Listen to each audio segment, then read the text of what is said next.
Hello, good morning. काल आपण जो टॉपिक बघितला त्याच्यावरचे एक्सरसाइज तुमचा झाला असेल अशी मी अपेक्षा करतो. आणि आज आपण आता नेक्स्ट टॉपिक घेणार आहे, that is types of set. Now to study types of set we will consider two examples and then try to understand what are the different types of set. जसं आपण पहिले एक्झाम्पल घेऊ, a set of students in your class. Now when we are saying a set of students in your class, we know that we can count the number of students in your class. तुमच्या क्लासमध्ये किती students आहेत, किती विद्यार्थी आहे हे आपण count करू शकतो. म्हणजेच त्या सेट मधले जे मेंबर्स आहेत, एलिमेंट्स आहेत, they are countable. So when a set that contain countable number of elements, when a set that contain countable number of elements, that is we refer it as finite set. नावावरून लक्षात येत असेल तुम्हाला, countable म्हणजे काय, finite. ज्या ग्रुपमध्ये, ज्या सेटमध्ये एलिमेंट्स काउंटेबल आहेत.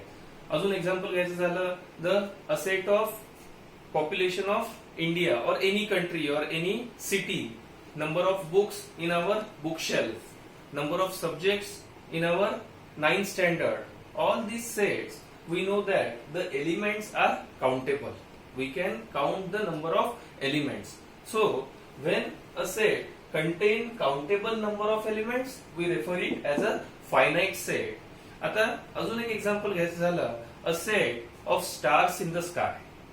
आता आपण बघतो की आकाशामधले जे तारे आहेत ते आपण काउंट नाही करू शकत. म्हणजेच a set contain uncountable number of elements, we refer it as infinite set.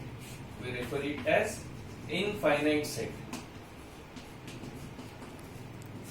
So there are main two types of the set, that is finite set and infinite set. सोपा टॉपिक आहे, नावावरून लक्षात येतं. Finite म्हणजे which are countable. मग आता countable काय, तर number of elements in that particular set. So countable असतील तर we call it as a finite set. Uncountable असतील तर we call it as a infinite set. आता याचे अजून एखादे एक्झाम्पल्स घ्यायचे झाले तर आपण घेऊ शकतो. फायनाइटचे तर आपण वाटेल तितके एक्झाम्पल्स घेऊ शकतो. Number of students in your class or school, number of students appearing for SSC examination. All these numbers are countable, so they will come under the finite set. आता जर मी असं म्हटलं की a set of integers less than 6, a set of integers less than 6. आता बघा, पहिल्यांदा आपण त्याला रिप्रेझेंट करू b.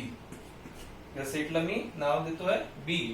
काय एक्झाम्पल म्हटलं मी, a set of integers less than 6.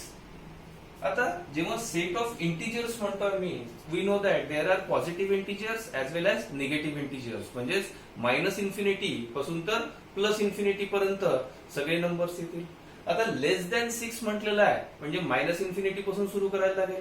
तर काल आपण एक्झाम्पल बघितलं होतं की जेव्हा सेट मधले एलिमेंट्स खूप मोठे असतात, त्यांची संख्या खूप जास्त असते, त्यावेळेला सगळे हे लिहिण्याची गरज नाही आहे. मग आपण काय यूज करू शकतो, आठवत आहे का, इलिप्सिस. करेक्ट. काय करावं लागेल मग, 3 डॉट्स द्यावे लागतील आणि आपण सुरू करू शकतो मग -3, -2, -1, 0, 1, 2, 3, 4, 5 and 6. So a set of integers less than 6. So आता लेस दॅन 6 म्हटल्यावर याच्यात नंबर ऑफ एलिमेंट्स किती आहे, नंबर ऑफ मेंबर्स किती आहे, तर आपण बघू शकतो की -3 च्या इकडे सो ऑन इलिप्सिस वापरलेला आहे. इलिप्सिस नेहमी इकडल्याच बाजूला वापरले जातील असं नाहीये. या एक्झाम्पल वरून तुमच्या लक्षात येत असेल, इलिप्सिस लेफ्ट हँड साइडला सुद्धा आपण वापरू शकतो. सो इथे तुम्ही बघू शकता की -3 च्या नंतर काय येईल, -4, -5, कुठपर्यंत जाईल, ही अनकाउंटेबल आहे. कुठपर्यंत जाईल, uncountable. So this example will come under infinite set. Now आता फायनाइट सेट जो आहे तो फर्दर क्लासिफाय आपण करू शकतो, ते बघूया.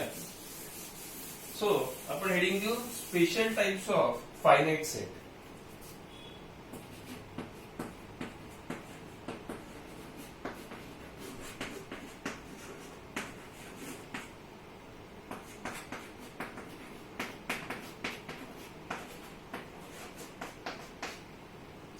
Special type of finite set.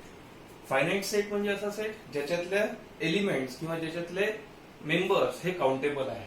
आता special types of finite set बघण्यासाठी आपण एक एक्झाम्पल कन्सिडर करू. परत suppose there are 3 bowls. Suppose there are 3 bowls.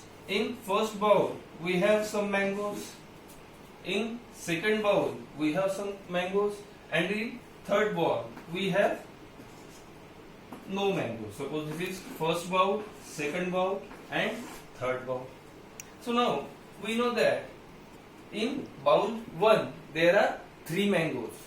There are 3 mangoes. In bowl number 2 there are 1 mango. Means element of this set is single. So such type of set is called as singleton set.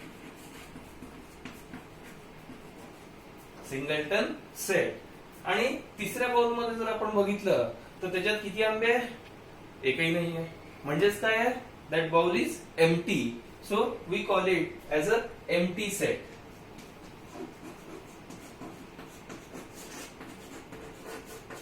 So singleton set and empty set, these are two types of special types of finite set. ते तुम्हाला book मध्ये दिलेले आहे. हे finite set, infinite set, singleton set आणि त्याच्यानंतर empty set.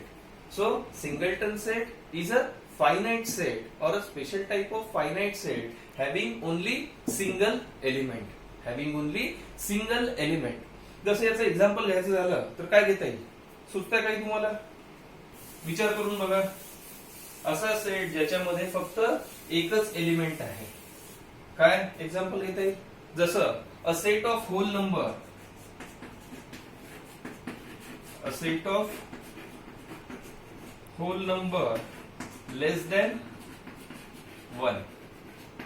A set of whole number less than 1. याला जर रिप्रेझेंट करायचं झालं तर आपण काय लिहू शकतो याच्यामध्ये? आता होल नंबर्स म्हणजे काय असतात? Starting from 0 to infinity plus infinity. So less than 1 म्हटलेलं आहे म्हणजे याच्यामध्ये किती एलिमेंट्स येतील? एकच एलिमेंट येईल. So that is nothing but so W is equals to काय येईल याच्यामध्ये? 0 येईल. एकच एलिमेंट आहे. So this is a example of singleton set. Then one more example we can give. कोणतं एक्झाम्पल देता येईल आपल्याला अजून? A set of days of a week. A set of days of a week which starts from F.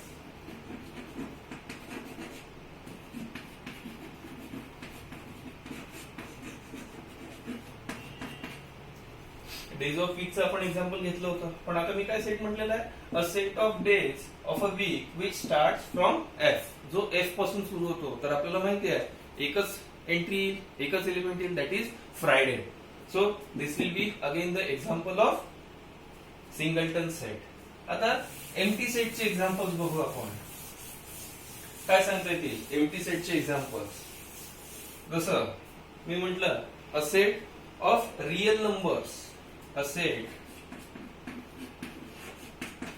of real numbers between 4 and 5.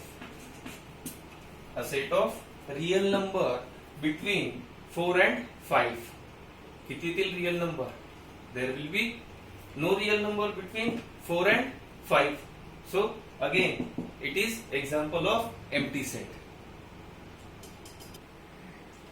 So these are some of the examples of empty set and singleton set. अरे इथे चुकला आहे आपला. Real number नाही, इथे आपल्याला पाहिजे natural number. So a set of natural number between 4 and 5. We know that between 4 and 5 there are no natural numbers. So कसा लिहिता येईल हा?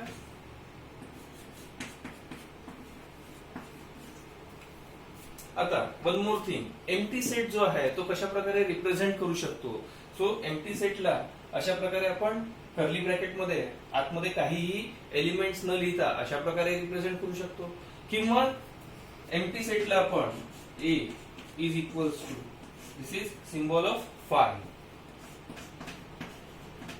सो एम्प्टी सेट आयदर आपण या प्रकारे रिप्रेझेंट करू शकतो किंवा या प्रकारे रिप्रेझेंट करू शकतो. कोणतंही जे तुम्हाला कन्व्हिनियंट वाटतं त्यावेळी तुम्ही याला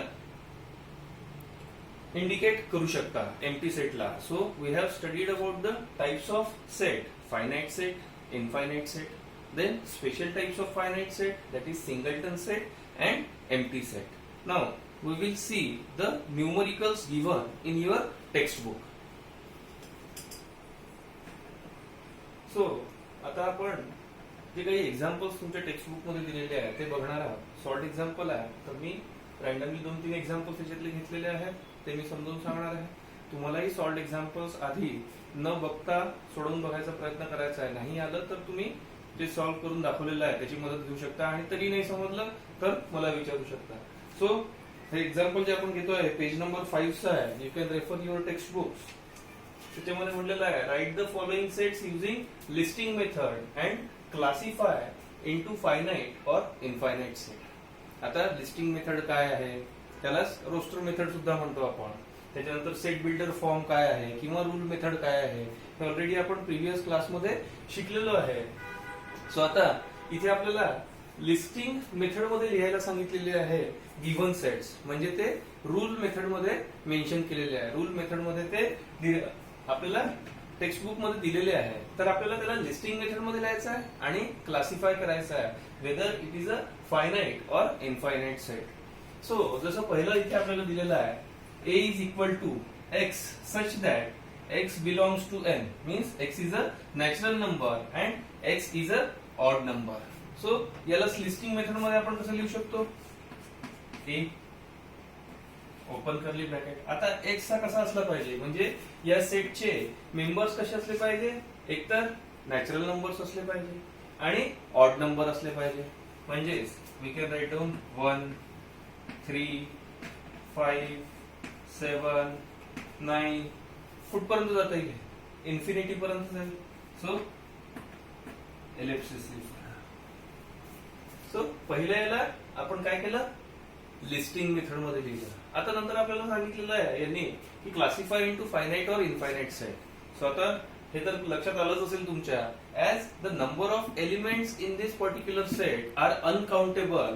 सो कोणता क्लास कोणता सेट येईल हा, infinite set. This will be infinite set.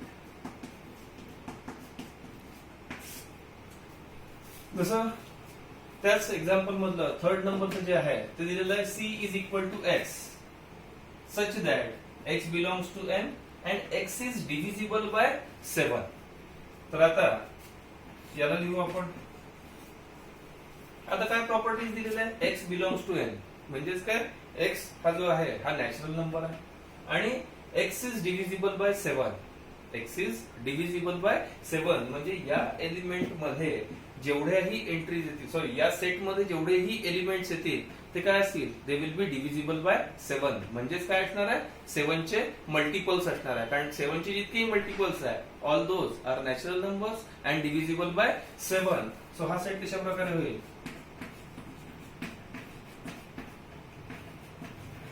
Again कुठपर्यंत लिहू शकतो हा आपण, इन्फिनिटी पर्यंत. सो काय करणार आपण, एलिप्सिस देणार. So we have written this set into listing method and as the number of elements in this particular set are uncountable, again this is a infinite set. Again it is a infinite set. Next example आपण बघू, example number 5. याच्यामध्ये दिलेला आहे E is equals to x such that x belongs to I. I म्हणजे काय, integer. Integer म्हणजे positive integer असू शकतो, निगेटिव्ह इंटिजर असू शकतो, minus infinity to plus infinity. आणि काय दिलेलं आहे next property, x square is equals to 10. x square is equal to 10 म्हणजे आपल्याला इंटिजर्स कन्सिडर करायचे जे मायनसही असू शकतात प्लसही असू शकतात. आणि x स्क्वेअर त्या इंटिजरचा स्क्वेअर केल्यावर किती मिळतं, 100 मिळत आहे. सो अर्लियर क्लासेस मध्ये तुम्ही स्क्वेअर्स आणि स्क्वेअर रूट्स मध्ये शिकले असाल की 100 it is a perfect square. याचा स्क्वेअर रूट काय आहे, +10 ऍज वेल ऍज -10. सो कशा प्रकारे लिहू शकतो आपण याला, E इज इक्वल्स टू, या सेट मध्ये काय येईल आता, -10 कारण -10 चा स्क्वेअर किती येतो 100 येतो, ऍज वेल एज 10 चा स्क्वेअर ही किती येतो 100 येतो. So as we can see the number of elements in this particular set are countable, so we can classify it into a finite set. हे 2-3 एक्झाम्पल्स मी काही घेतलेले आहेत तुमच्या टेक्स्टबुकच्या पेज नंबर 5 मधले. उरलेले जे आहे ते तुम्हाला ट्राय करायचे, सोडवायचे. आणि नेक्स्ट जे आहे तो टॉपिक आपण कालच घेतला होता, पण तुमच्या टेक्स्टबुक मध्ये तो आता दिलेला आहे. That is of equal sets. जसं आपण काल बघितलं होतं एक्झाम्पल, तेच परत एकदा मी रिपीट करतोय आणि त्याचे काही एक्झाम्पल्स जे आहे ते आपण डिस्कस करणार आहे. जसं इक्वल सेट मध्ये सपोज आपल्याला कोणतेही 2 सेट दिलेले आहेत, set A and set B. So these two sets will be known as or will be called as a equal set if each element of set A is in set B and vice versa. म्हणजेच काय, A मध्ये जे elements आहेत ते सगळे B मध्ये आहे आणि B मध्ये जे एलिमेंट्स आहेत ते सगळे A मध्ये आहे. Then we can call it as a equal set and we will write it as a A is equals to B. आणि सपोज सगळे एलिमेंट्स दोन्हीही सेट मध्ये सेम नसतील, इक्वल नसतील, म्हणजेच काय आहे, these two sets will not be equal. मग ते कसं लिहू शकतो आपण mathematically? We will write it as into A not equal to B. जसं याच्यावरही तुम्हाला काही एक्झाम्पल्स दिलेले आहेत ते आपण आता बघणार आहे. जसं पहिलं एक्झाम्पल दिलेलं आहे, सेट ए दिलेला आहे ज्याच्यामध्ये X is a letter of word listen. X is a letter of word listen. मग याला आपण कसं लिहू शकतो? A is equals to L I S T E N. यालाच लिस्टिंग मेथड मध्ये आपण लिहून घेतलं. आता याच्यामध्ये आपल्याला काय चेक करायचं आहे की डुप्लिकेट काही एंट्रीज आहेत का? नाही, प्रत्येक अल्फाबेट जे आहे ते एकदा झालेले आहे. आणि बी ग्रुप जो दिलेला आहे तो म्हटलेला आहे त्यांनी Y is a letter of word silent. म्हणजे बी सेट कसा होईल? S I L E N. आणि आपल्याला चेक करायचं आहे हे दोन्हीही सेट इक्वल आहेत की नाही आहे. तर आपण याच्यामध्ये बघू शकतो की लिसन LISTEN आणि बी सेट मध्ये सुद्धा LISTEN म्हणजे सेम एलिमेंट्स आहेत. जसं आपण कालच्या लेक्चर मध्ये बघितलं होतं की सेट मध्ये सिक्वेन्स जो आहे तो मॅटर करत नाही. आपण कोणतेही अल्फाबेट्स रॅन्डमली लिहू शकतो त्या सेट मधले, कोणाचीही पोझिशन कोणतीही राहू शकते. पण याच्यामध्ये तुम्ही बघू शकता सेट ए मध्ये आणि सेट बी मध्ये नंबर ऑफ एलिमेंट्स सेम आहे, आयडेंटिकल आहे. So we can write down set A is equals to set B. त्याच्यासाठी तुम्हाला बुकचं पेज नंबर 6 रेफर करावं लागेल. त्याच्यानंतर सेकंड एक्झाम्पल आपल्याला दिलेलं आहे, त्याच्यामध्ये सेट्स दिलेले आहेत. सेट ए दिलेला आहे 2 4 6 8 आणि 10 आणि बी च्या एंट्रीज दिलेल्या आहे 2 4 6 8 आणि 10. सो आता तुम्ही बघू शकता दोन्हीही सेटच्या ज्या एंट्रीज आहेत त्या सेम आहे. ए मधल्या सगळ्या एंट्रीज बी मध्ये आहे आणि बी मधल्या सगळ्या एंट्रीज ए मध्ये आहे. सो अगेन सेकंड एक्झाम्पल मध्ये सुद्धा ए इज इक्वल्स टू बी ए. त्याच्यानंतर थर्ड एक एक्झाम्पल आपल्याला दिलेला आहे, त्या सेकंड मध्येच दिलेला आहे. त्याच्यामध्ये आपल्याला दिलेला आहे सी सेट दिलेला आहे. C is equals to 1 3 5 and 7 आणि डी सेट आपल्याला दिलेला आहे 2 3 5 7 2 3 5 7 आणि आपल्याला विचारलेलं आहे त्यांनी are C and D equal sets. Are C and D equal sets. आता सी आणि डी इक्वल सेट्स आहेत का ते आपल्याला चेक करायचं आहे. तर दोन सेटला आपण इक्वल केव्हा म्हणू शकतो? जेव्हा सी सेट मधले सगळे एलिमेंट्स बिलॉंग करतील डी सेटला अँड वाईस वर्सा, आणि डी सेटचे सगळे एलिमेंट्स बिलॉंग करतील सी सेटला, तर आपण त्यांना इक्वल म्हणू शकतो. पण याच्यामध्ये आपण बघू शकतो 1 does not belong to set D, कारण डी मध्ये 1 नाही आहे. त्याचप्रमाणे आपण लिहू शकतो 2 does not belong to C. 2 याच्यामध्ये नाहीये आणि 1 याच्यामध्ये नाहीये. So obviously these two sets are not equal and we will write it like this. So असेच अजून 2 एक्झाम्पल तुम्हाला याच्यामध्ये दिलेले आहे, ते सॉल्व्ह करायचा प्रयत्न करायचा आहे आणि त्याच्यानंतर तुमचा प्रॅक्टिस सेट 1.2 आहे. हे दोन्हीही प्रॅक्टिस सेट सॉल्व्ह करायचे आहे. तुमचे जे डाउट्स असतील ते मला टेक्स्ट करायचं आहे व्हॉट्सअपला. बाकीचं आपण नेक्स्ट लेक्चरमध्ये